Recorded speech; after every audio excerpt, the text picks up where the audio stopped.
Welcome in to everyone watching online. I am Kevin John. This is Matt George. We are here at Golden One Center where it was a rough night tonight for the Sacramento Kings, and that may be saying it nicely. The Kings fall to the Boston Celtics by over 20 points, shall I say.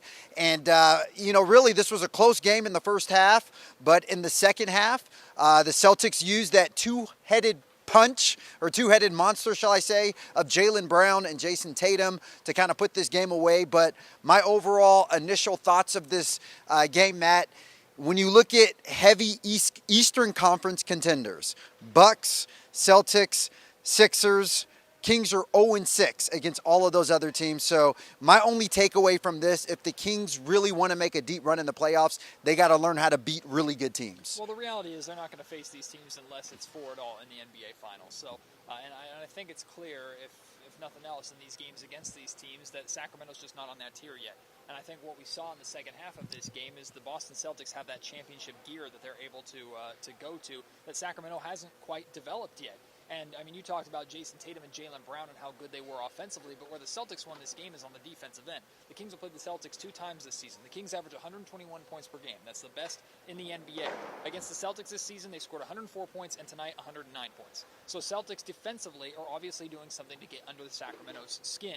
And you look at the success rate of the Kings offensively against other teams. Heck, the Kings did a really good job offensively against the Milwaukee Bucks in this building not too long ago. So the Celtics clearly know how to at least disrupt the Sacramento Kings. And in some ways, it's a good thing that the Kings have experienced this, because other teams are going to be paying attention to film. They're going to recognize, okay, forcing the Kings into isolation, not allowing Sabonis to get to his spots and get comfortable. That's exactly what the Celtics did in the second half, and that really threw off the Kings. And those are some of the things that Sabonis was saying after the game, what they did to him. So the Kings need to learn how to handle that, need to learn how to counteract that, because they're going to see that in the Western Conference playoffs, and if they're so lucky to make it to the NBA Finals, I mean, the expectation, the reality for me all season long is the champion is coming out of the East this year. I think the top of the East is so stacked. The Celtics, the Bucks, the Cavs, who the Kings are 2-0 against, the Philadelphia 76ers. Like, there are 4 teams in the Eastern Conference that legitimately can make it, and I think any 4 of them would beat the best of the West. Maybe the Kings can be that best of the West, but we see there's a gap, certainly, between where the Kings are at right now and where the defending Eastern Conference champions are. Yeah, I think it was more just really a gut check, Matt. You know, the Kings obviously just 2 days ago, they were in the 2nd seed, kind of clawing their way to that number 1 seed in the West. But as we talked about, this competition that they've been going against, and granted, I started off by saying the Sixers, Bucks, and the Celtics, who are all obviously Eastern Conference opponents, but at the end of the day, that is championship caliber level opponents they're going against. And while we know the Kings are a good team, and I really think this year the Kings exceeded everyone's expectations, we know they're not a great team because of teams like what we just saw tonight. You talked about the defense. Obviously, it's a huge thing when the defending Defensive Player of the Year is obviously in this building, and Marcus Smart, who obviously did a wonderful job. I mean, no one really was able to get it going for the Kings tonight. De'Aaron Fox really wasn't able to get it going. Keegan Murray, Terrence Davis, Malik Monk. I say Terrence Davis and Malik Monk because they've been sparks off the bench for the Kings. Not a lot going on from them tonight. Really, Sabonis, he gets a triple-double, which was good, but there were also quite a few foul calls I don't believe Sabonis did get in his favor in the first half. And not to blame anything on officiating, because officiating doesn't make you lose a game by 20-plus points. But let's just say officiating didn't help the Kings tonight.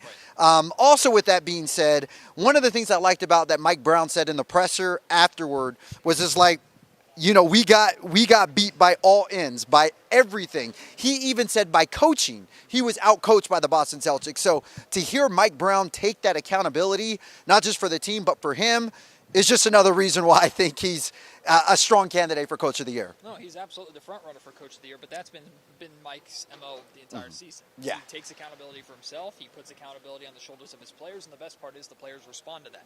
I think that's the most important point. Terrence Davis, De'Aaron Fox, Sabonis, it doesn't matter who's on the roster. They can take either public or private criticism and use it, and it's not just, okay, game to game they make adjustments. We've seen guys get chewed out heading to the bench, and the second they get back into the game, they make those adjustments right then and there, and then Mike Mike Brown is on the sideline celebrating those adjustments. So, I mean, Mike clearly has the respect of his team. Their team has Mike's respect as well. So they're working together to figure out how to get to that next point. And what Mike is trying to do is instill those championship tendencies that teams like the Boston Celtics already have. But I want to go back to something you said, because you talked about, the Celtics are on that tier that the Kings aren't on yet.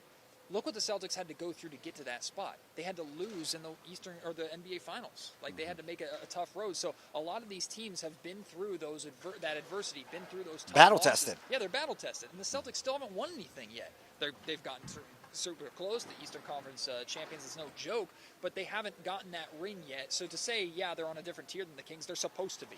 And the Kings definitely are a step below them. They're absolutely exceeding expectations this year. Who knows how deep into the playoffs the Kings can go. But in my opinion, the Kings need to lose in the playoffs. More than that, they need to experience the playoffs to find out where they're at and how they need to grow. And Monty McNair needs to find out what he needs to add or subtract, or what he needs to do this upcoming offseason. So right now, to me, it's all about vibes with this Kings team. This has been a fantastic year. Enjoy the ride. The Sacramento Kings are a lot of fun. They might not get back into this position again, so certainly don't waste the opportunity. But recognize that this year there's no expectations. This year is about growing and learning and experiencing. Next year, the expectations come into play. And if we think Mike Brown is harming his team now, he's instilling championship qualities in them today, so he doesn't have to do it too little too late tomorrow.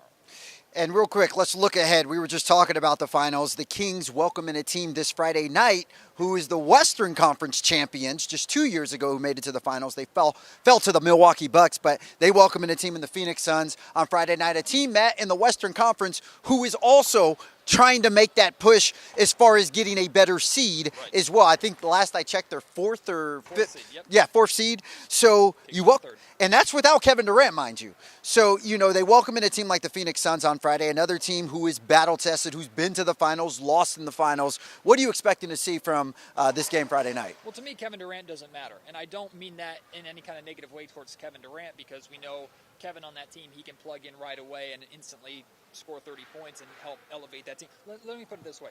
If Kevin Durant is on the Phoenix Suns and Kevin Durant is healthy, which we hopefully expect him to be by the time we get to playoffs, the Suns should be the favorite to come out of the West, just based off of that roster and where they've been before. No disrespect to Denver, no disrespect to Memphis.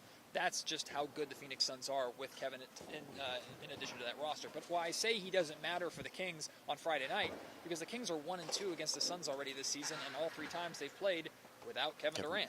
So the Kings need to handle their business regardless of if Kevin is playing or not. The Suns are an extremely dangerous team regardless of if Kevin is playing or not. The good news is, though, because the Sacramento Kings have handled their business going 11-3 now since the All-Star break, they're 4.5 games up on Phoenix. So in many ways, if Phoenix wants to move up, this is a game they have to have. And even if they do get it, it's going to take a lot of luck, and it's going to be a lot of the Suns rooting for Sacramento Kings opponents throughout the remainder of the way for them to actually catch Sacramento. So the Kings have done their work ahead of time. That doesn't mean they can cruise into this game and expect things to be easy and not be frustrated with any kind of loss. They need to get back on track. And here's the thing, Kevin. The Kings have not lost 3 straight games since November. They've done a really good job of stopping losing streaks at 2, responding when they needed to. I thought they responded well offensively tonight after their abysmal offensive performance against the Utah Jazz. They still lost. So that stat is more important to me probably than it is to the Sacramento Kings, but we've seen them respond all year. The expectation should be on your home floor against a Phoenix Suns team that maybe has more experience than you, as it beat you twice, but is a lower seed than you on your home floor. You should bounce back and handle your business. You talked about the 3 straight losses since November. The last time the Kings lost 2 in a row was February 5th, which was almost 2 months ago. That was before the All-Star break. Yep. So it just shows you how good basketball that they have been playing. And also keep in mind with the Phoenix Suns, they just lost to OKC, 2 nights ago, despite Devin Booker's 46 points. And the Thunder beat the Clippers tonight, so thank you, Thunder. Look at that. Thunder doing the Kings' work for them. So with that being said, obviously anything can play out over these last 10 games for the Sacramento Kings. It's safe to say the magic number is still 4 in order for them to clinch a playoff berth. But at this point, I would say they have a 99% chance of making the postseason. So obviously those 4 wins are something that we'll all be looking at here But in the meantime, we'll be back out here Friday night as the Kings welcome in the Phoenix Suns in what will definitely be a festive and raucous environment here inside of Golden One Center. Now remember, for more Kings content, you can find it on the Locked On Kings podcast hosted by this man, Matt George, for your daily Kings fix of insight, analysis, everything that you need to know about the Kings. You can find it on abc10.com, on Roku, ABC10 Plus, anywhere where there's streaming services and internet, you can find Locked On Kings. Once again, I'm Kevin John. This is Matt George. And for more content in general, be sure to check out abc10.com.